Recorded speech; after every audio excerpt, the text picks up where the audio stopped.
Now, what we're going to read about right now is chapter 31. We'll continue where we left off last time, right? Let me make sure this is centered at least halfway.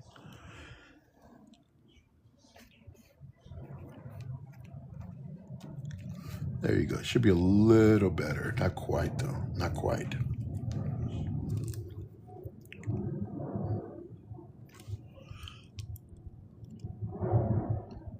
Okay, let's see. There you go. A little better. A little better. So, chapter 31. We're going to read about Jacob finally leaving Laban. You know, the adventures he had with Laban.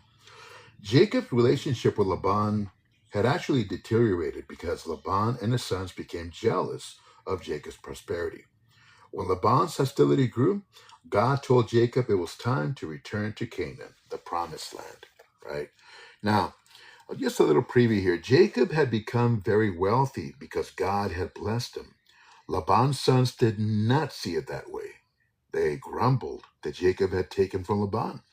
At the same time, Jacob could see that Laban's attitude towards him had changed and was actually becoming hostile.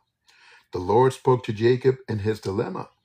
In Genesis, verse right here in verse 3, it's going to say that return to the land of your fathers and to your family, and I will be with you.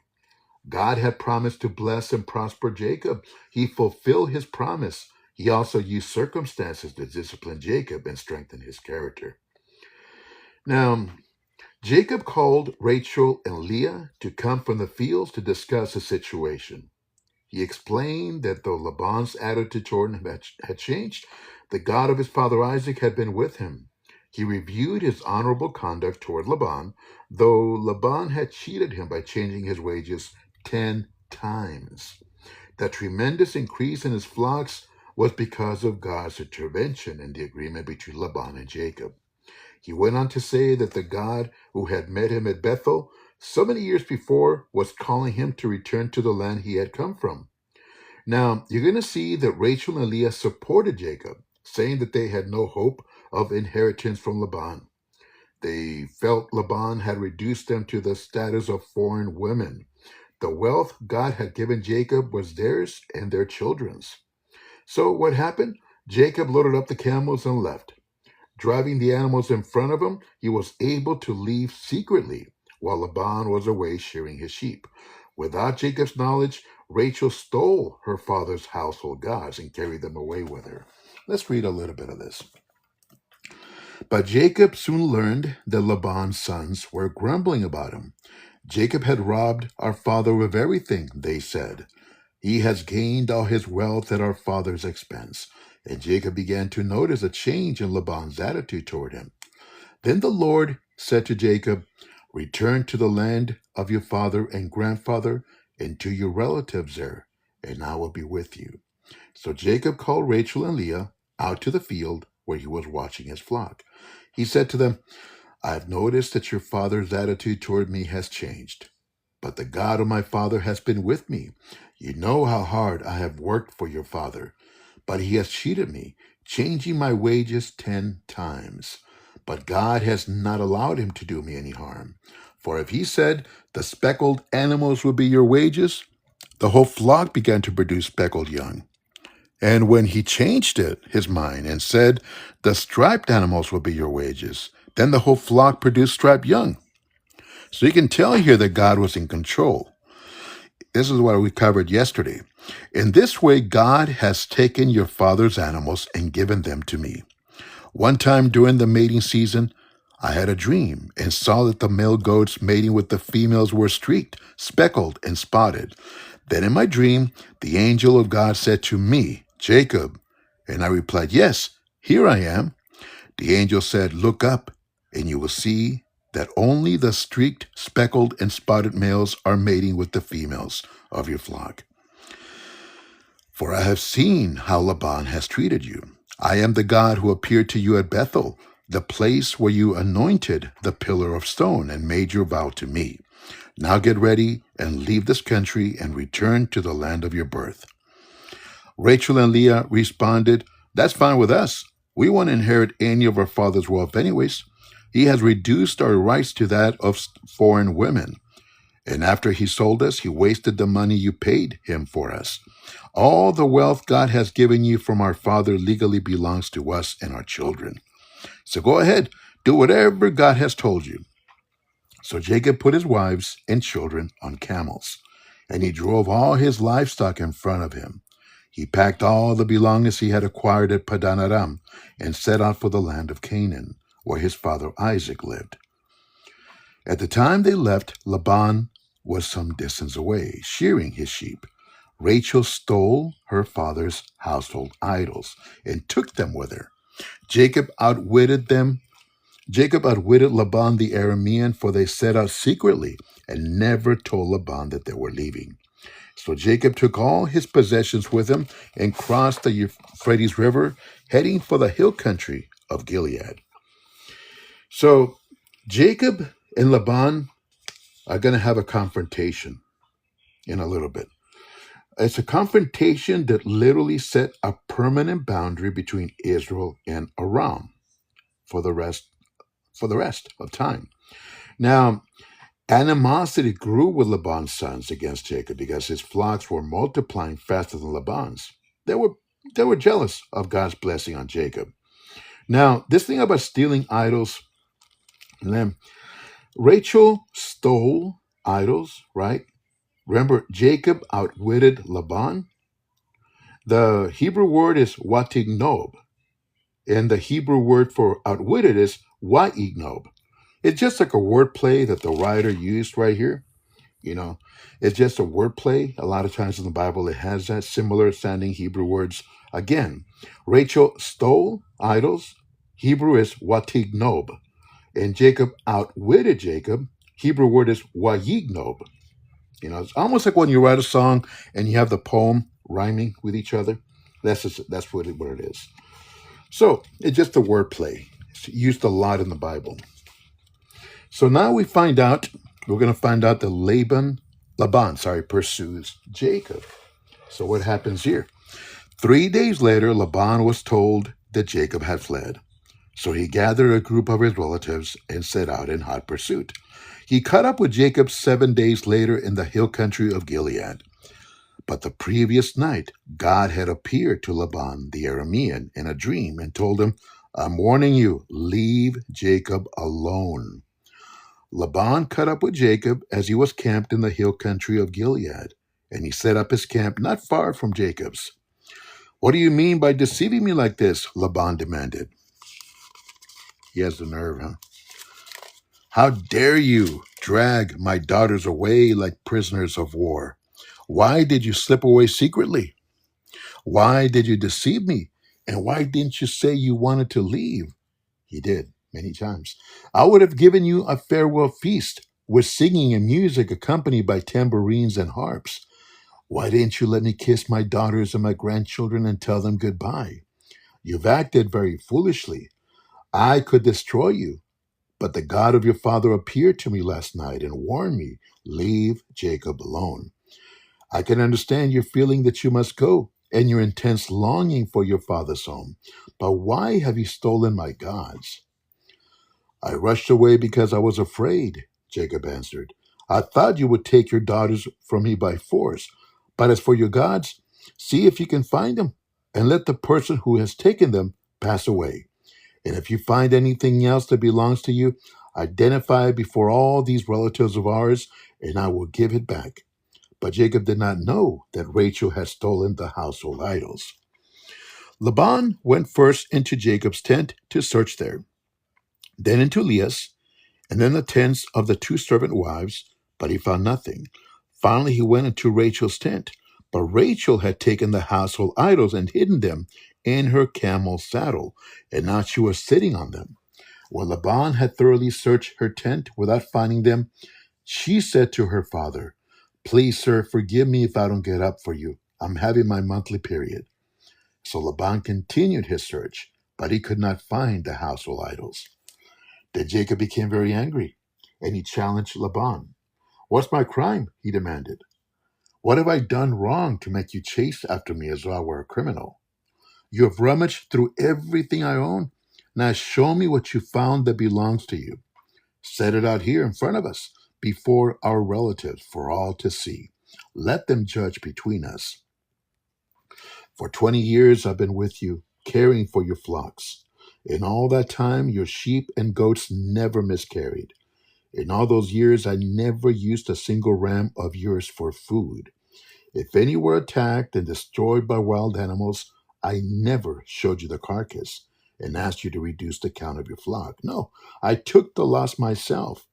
You made me pay for every stolen animal, whether it was taken in broad daylight or in the dark of night. I worked for you through the scorching heat of the day and through cold and sleepless nights. Yes, for 20 years I slaved in your house. I worked for 14 years, earning your two daughters, and then 6 more years for your flock. And you changed my wages 10 times. In fact, hold on, please. In fact, if the God of my father had not been on my side, the God of Abraham, and the fearsome God of Isaac, you would have sent me away empty handed. But God has seen your abuse and my hard work. That is why he appeared to you last night and rebuked you. Then Laban replied to Jacob, these women are my daughters, these children are my grandchildren, and these flocks are my flocks. In fact, everything you see is mine. But what can I do now about my daughters and their children? So come, let's make a covenant, you and I, and it will be a witness to our commitment. So Jacob took a stone and set it up as a monument. Then he told his family members, gather some stones. So they gathered stones and piled them in a heap. Then Jacob and Laban sat down beside the pile of stones to eat a covenant meal. To commemorate the event, Laban called the place Jegar Sakadutha, which means witness pile in Aramaic. And Jacob called it Galid, which means witness pile in Hebrew. Then Laban declared, this pile of stones will stand as a witness to remind us of the covenant we have made today. This explains why it was called Galid, witness pile, but it was also called Mizpah, which means watchtower. For Laban said, may the Lord keep watch between us to make sure that we keep this covenant when we are out of each other's sight. If you miss... Yeah?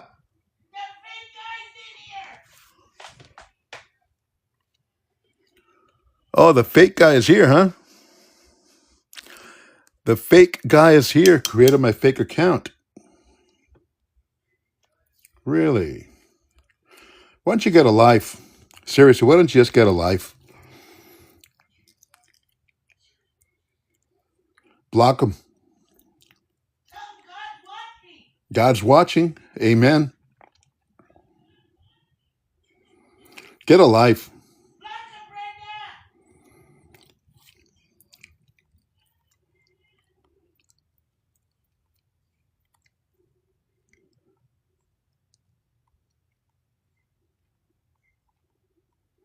Interesting.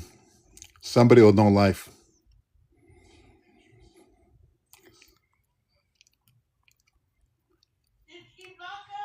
I don't know. I don't know. Well, God sees everything.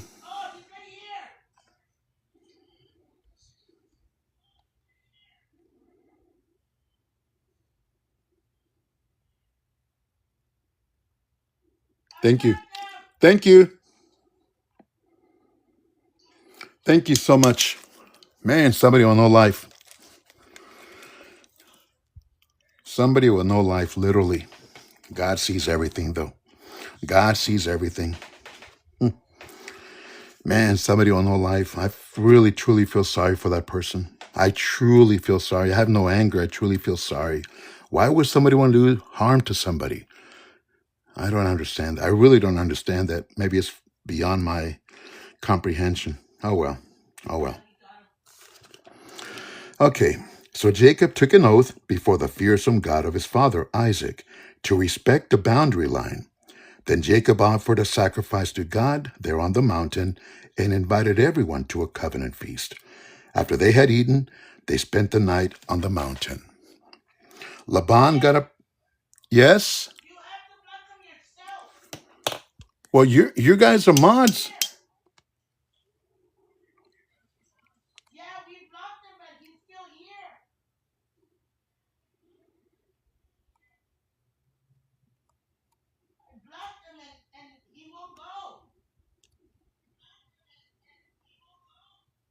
Hmm.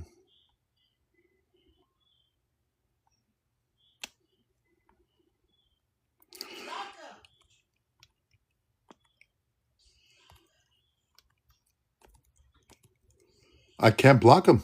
I don't find. I don't. I see that you blocked him.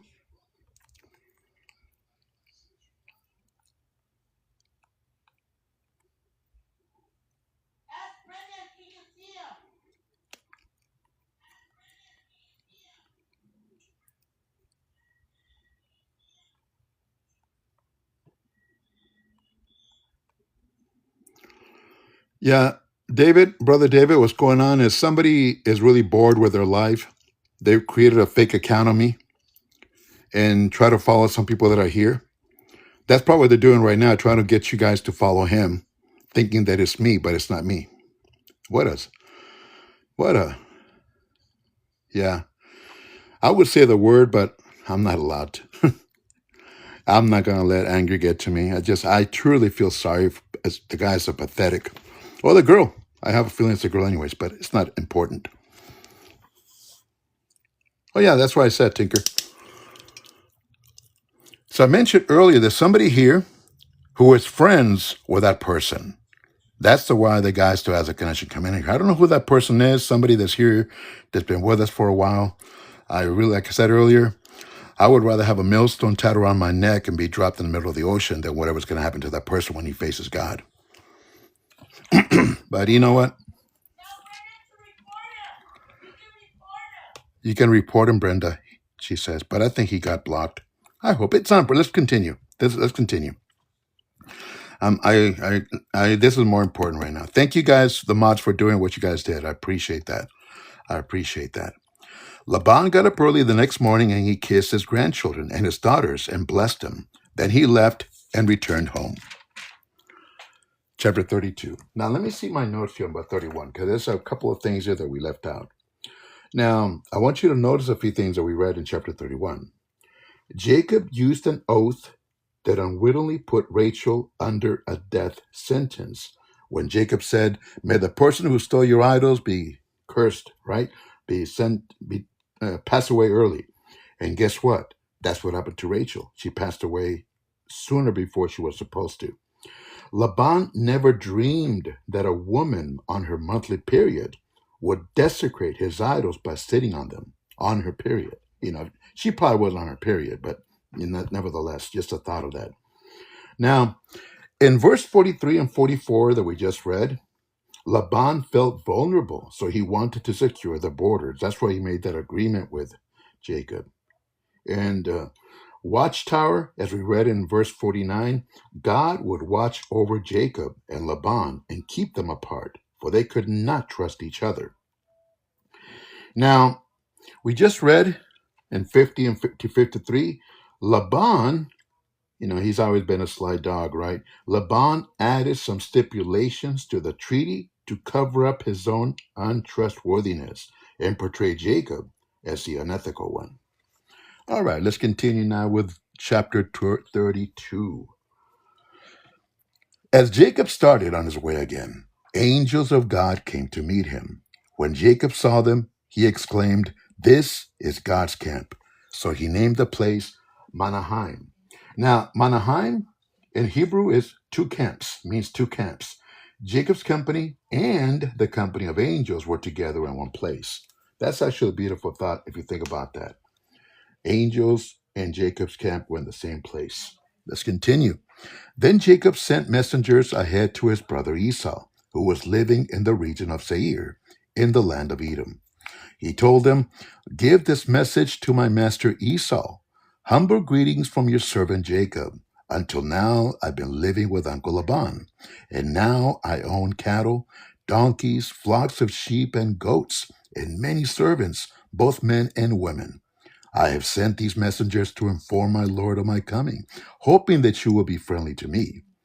After delivering the message, the messengers returned to Jacob and reported, "We met your brother Esau, and he is already on his way to meet you with an army of 400 men. Jacob was terrified at the news. He divided his household, along with the flocks and herds and camels, into two groups. He thought if Esau meets one group and attacks it, perhaps the other group can escape, right? Now, it's going to be interesting here because we're going to read right now this next couple of paragraphs. I got to tell you something interesting about his prayer. Then Jacob prayed, O God of my grandfather Abraham and God of my father Isaac, O Lord, you told me, return to your own land and to your relatives, and you promised me I would treat you kindly. I'm not worthy of all the unfailing love and faithfulness you have shown to me, your servant. When I left home and crossed the Jordan River, I owned nothing except a walking stick. Now my household fills two large camps. O Lord, please rescue me from the hand of my brother Esau. I'm afraid that he is coming to attack me along with my wives and children.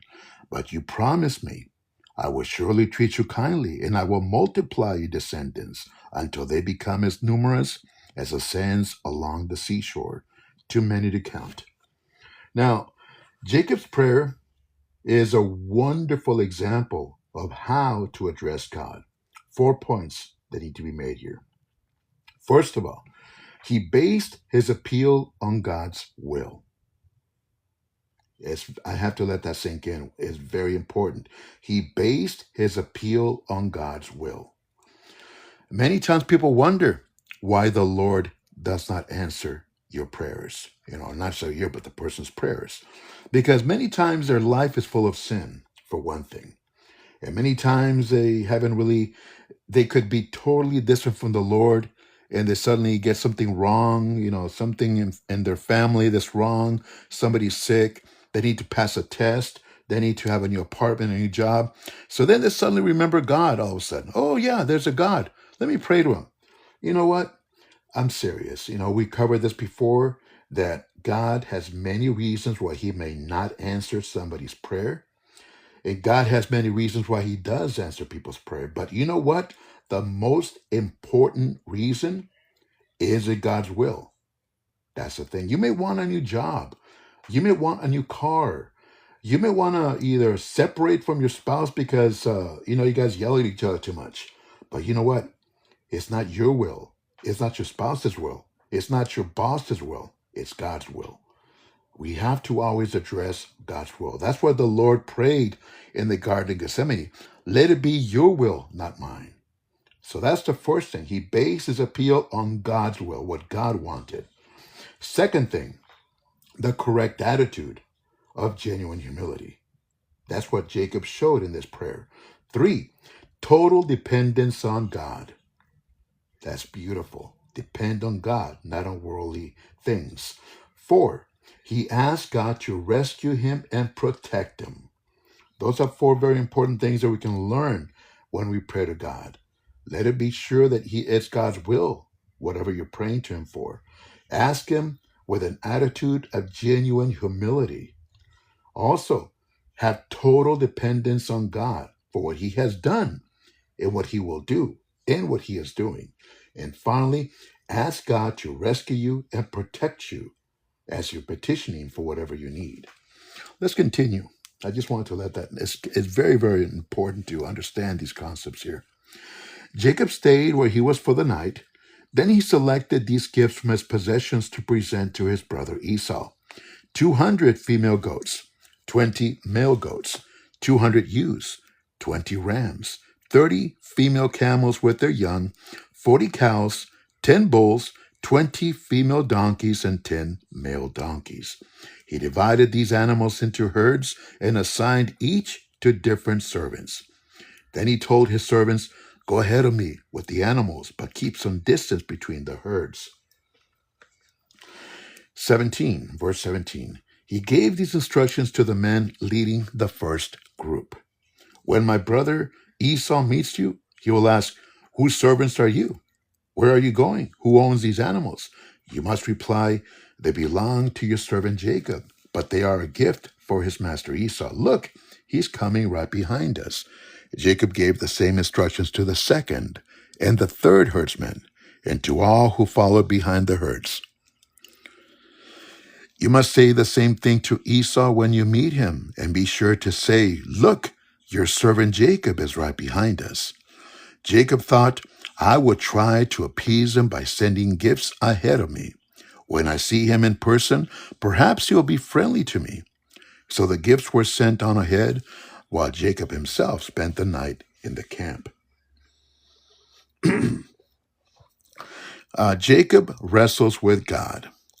During that night, Jacob got up and took his 2 wives, his 2 servant wives, and his 11 sons, and crossed the Jabbok River with them. After taking them to the other side, he sent over all his possessions. This left Jacob all alone in the camp, and a man came and wrestled with him until the dawn began to break. When the man saw that he would not win the match, he touched Jacob's hip and wrenched it out of his socket. Then the man said, "Let me go, for the dawn is breaking." But Jacob said, "I will not let you go unless you bless me." "What is your name?" the man asked. He replied, "Jacob." "Your name will no longer be Jacob," the man told him. "From now on, you will be called Israel, because you have fought with God and with men and have won." "Please tell me your name," Jacob said. "Why do you want to know my name?" the man replied. Then he blessed Jacob there. Jacob named the place Peniel, which means face of God, for he said, "I have seen God face to face, yet my life has been spared." The sun was rising as Jacob left Peniel, and he was limping because of the injury to his hip. Even today, the people of Israel do not eat the tendon near the hip socket because of what happened that night when the man strained the tendon of Jacob's hip. Amen. Now, a couple of things here. A man came. Okay. In verse 24, a man came. A man came and wrestled with him until the dawn began to break. In the darkness, Jacob did not know if it was one of Esau's or Laban's men. Think about that for a second. We know it was God, but in the darkness, Jacob could have thought it's one of Esau's men or one of Laban's men. So that's why he kept on wrestling with him. Now, there's that wordplay I told you earlier. The Bible uses a lot of wordplay in Hebrew. First of all, the name Jacob in Hebrew is Jacob.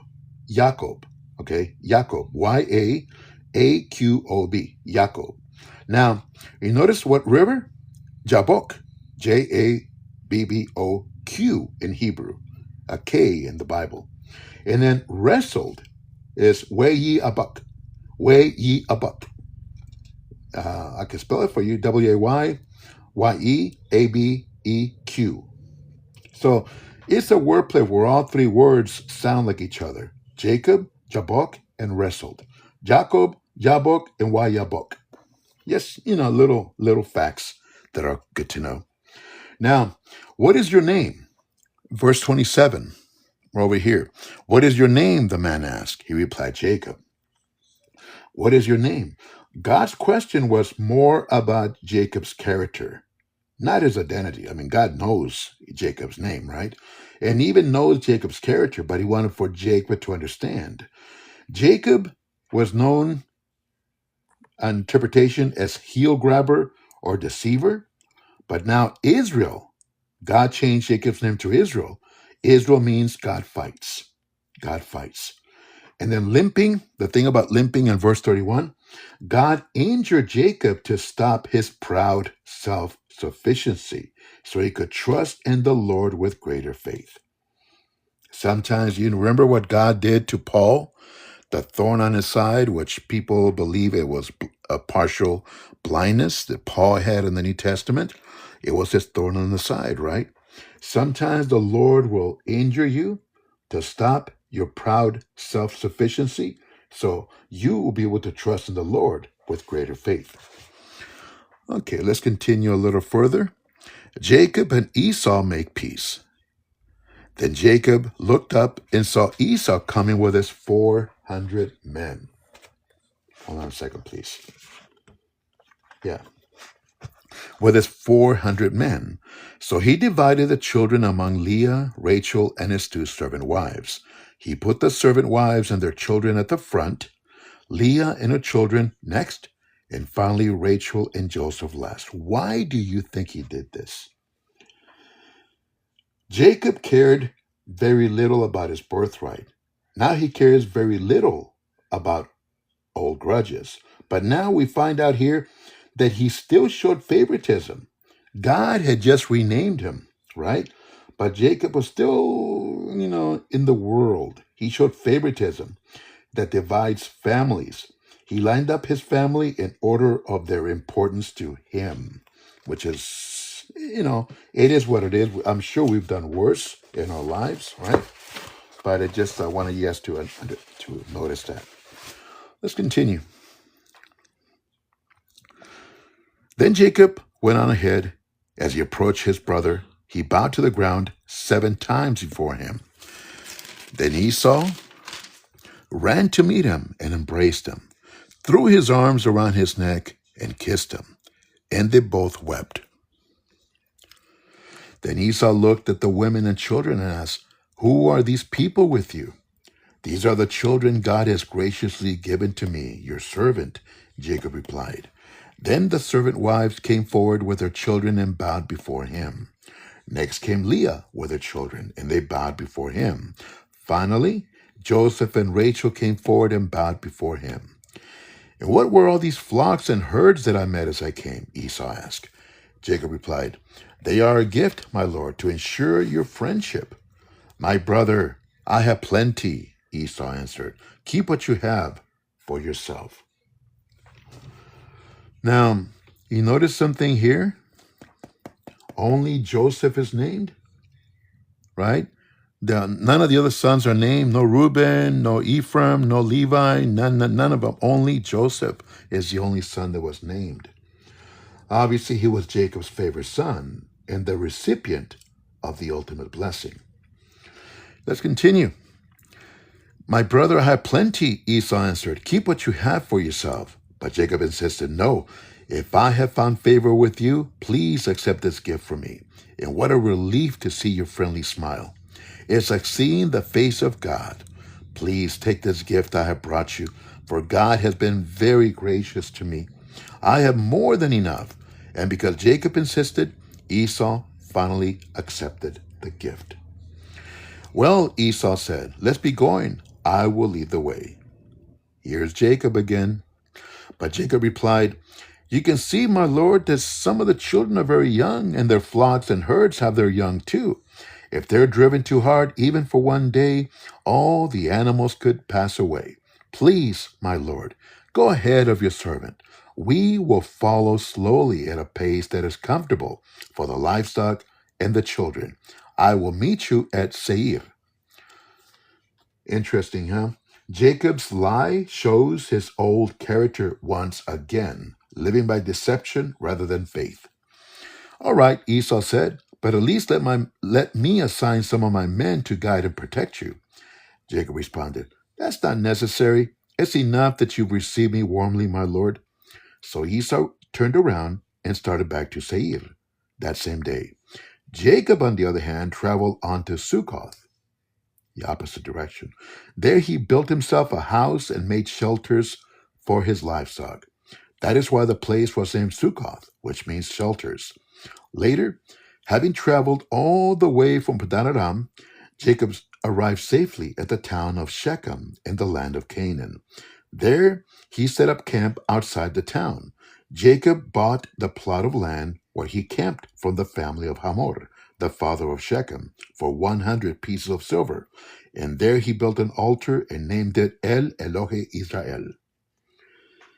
El Elohe Israel, which basically means God, the God of Israel. Amen. Let me see. I have some notes that I need to share before we finish here. Before we finish.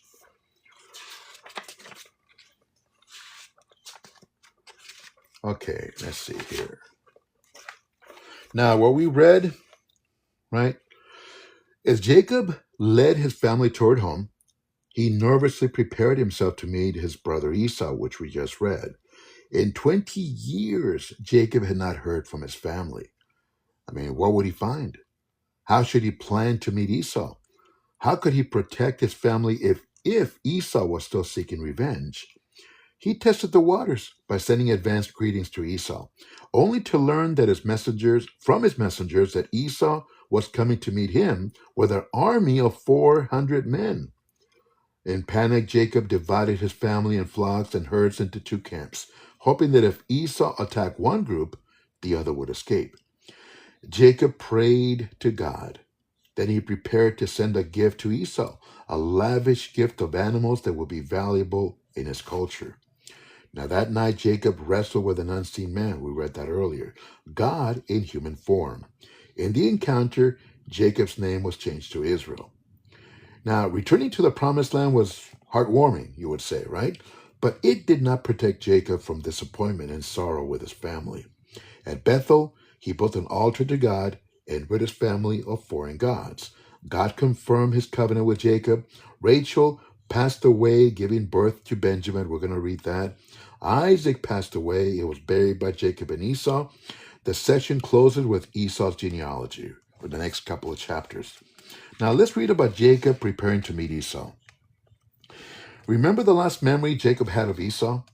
It was a terrifying one. Esau had promised to destroy him. Now, as he prepared to meet his brother, his heart quivered with fear. You would imagine so, right? When Jacob had left home 20 years before, God revealed in a vision a stairway reaching from earth to heaven, with angels ascending and descending. Jacob named that place Bethel. Now, as because names mean a lot. Names mean a lot. That's why the Lord changed Simon's name to Peter. Uh, just like we covered a little while ago, Jacob means heel grabber, deceiver, right? Basically a trickster. So you can't have an anointed person of God walking around with a name that says deceiver. So he changed his name to Israel, you know. So, God does that many, many, many times. Many times he changes people's names. And also, God has a right to change firstborn status. Sometimes, many times, God will bless a younger one with firstborn rights than to give the oldest one firstborn rights. It's not a matter of how old they are. It's a matter of how spiritual they are, right? Hopefully that makes sense. Hopefully that clears things up. Now Jacob sent messengers to find Esau and inform him of Jacob's homecoming, and especially to find favor in his eyes, as in verse 5. He had not forgotten that when he had left home, Esau had resolved to destroy him. The messengers returned with a terrifying news that Esau was on his way with 400 men. So Jacob became very afraid and distressed. Now, fearing the attack, Jacob divided his people and the animals into two groups, hoping that if one group was attacked by Esau's men, the other group could escape, right? Now, alone he prayed to the God of Abraham and Isaac, reminding him of his promise to make him prosperous and saying he was not worthy of all the mercies and all the truth God had shown him.